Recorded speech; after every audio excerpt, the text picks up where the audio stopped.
I didn't, I don't know if offended is the right word. It was more like we was past us leaving Rockefeller, the drama that us Dipset had with Rockefeller. It kind of was over to me. And I don't know, I didn't know how to take it. I don't know if he was giving, see, Jay is a slick rhymer. You don't know if he giving you props or dissing you. You're not sure. You're like, all right, he said Dame made millions, Cam made millions, Bleak made millions. Beans would tell you too if he wasn't in his feelings. Hold on. I'm not sure if this is giving me props or dissing me, so I just didn't know how to take it. Jay-Z is a genius with words, but Cameron was never the type to let another man write his story. See, a lot of people forget how much pride and independence Cam had coming out of Harlem. He never wanted to be seen as one of Jay's artists. He wanted to be seen as Cameron, the boss, the leader of Dipset. So when Jay said, Dame made millions, Cam made millions, Bleak made millions, Cam wasn't sure if it was respect or a reminder of who gave him the platform. And if you know how Jay-Z writes, you know nothing he says is by accident. But here's the thing, Cam didn't flip out or get petty. He just drew a line and said, nah, I made my money myself. I stood on my own. That's what being equal really means.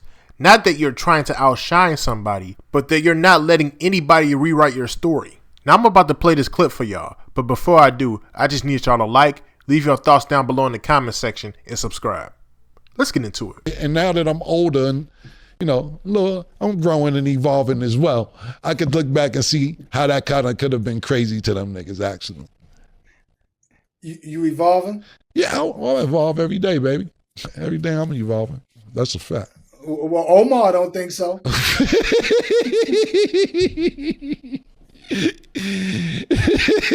Poor Omar. Jesus Christ. I got some. I'm here for the questions, man. I got something for you. Man. Yeah, what's going on, man?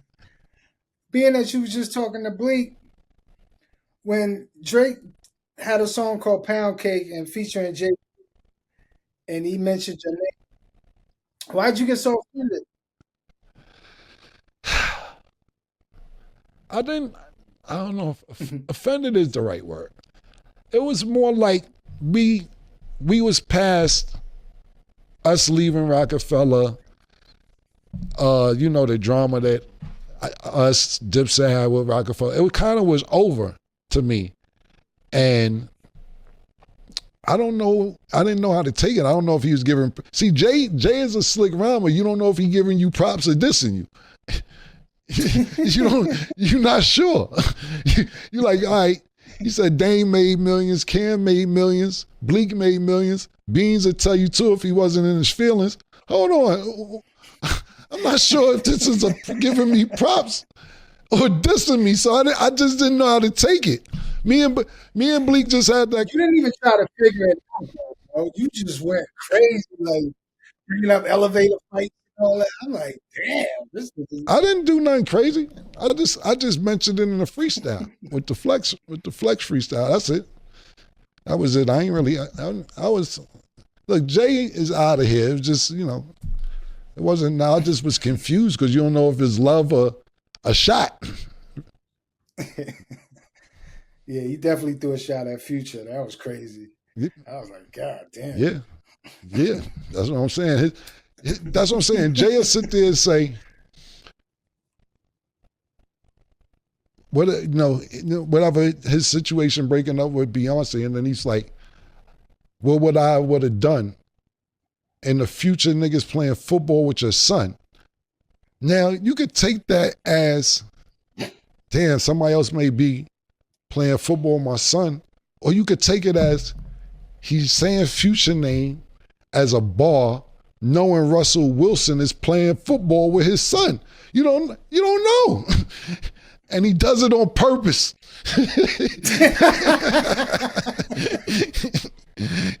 He wants to, he's like, yo, man, I ain't thinking about you. You ain't that important to be thinking about. Then at the same time, you're like, all right, clever, very clever MC. Very, very clever MC, Jay-Z is. Cameron didn't need Jay-Z to validate him, and that's what makes this moment so powerful. What I took from this whole situation is confidence, not arrogance, confidence. Cameron built his own name. He built his own movement. He came into Rockefeller as a boss, not an employee. And when you look at how he handled that pound cake line, you see a man protecting his own legacy. Because at that level, it's not about the money anymore. It's about credit. It's about who really built what. Jay is clever. Everybody knows that. His pen game is sharp, and his lyrics have always had double meanings.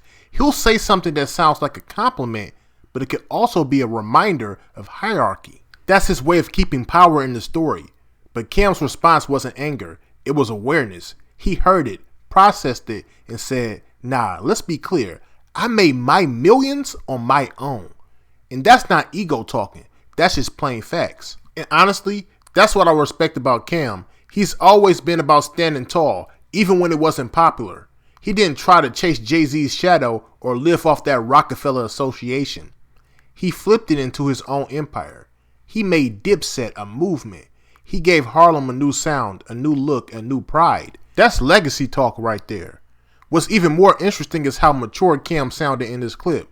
You can hear it in his tone. He's older now. He's grown. He's not on that petty time. He's not trying to reignite old drama. He's just telling the story from a place of understanding. He can look back and say, yeah, I evolved. That's what growth looks like in hip hop. When you can revisit your past and not feel bitterness, just clarity. And at the same time, you can still see the respect he has for Jay-Z. Because even though he's calling out that line, he still acknowledges that Jay-Z is a clever MC. That's how you know there's no hate here. It's just honesty. Real bosses can look back at old situations and admit when something rubbed them the wrong way without turning it into a war. The truth is, Jay-Z and Cameron were both cut from the same cloth. They're both competitive, both sharp, and both proud of what they built. Jay-Z mastered the art of the business game. Cam mastered the streets and the culture. Together, they represented two sides of the same coin. That's why when Cam says they were equals, I believe him, because he wasn't talking about status or wealth.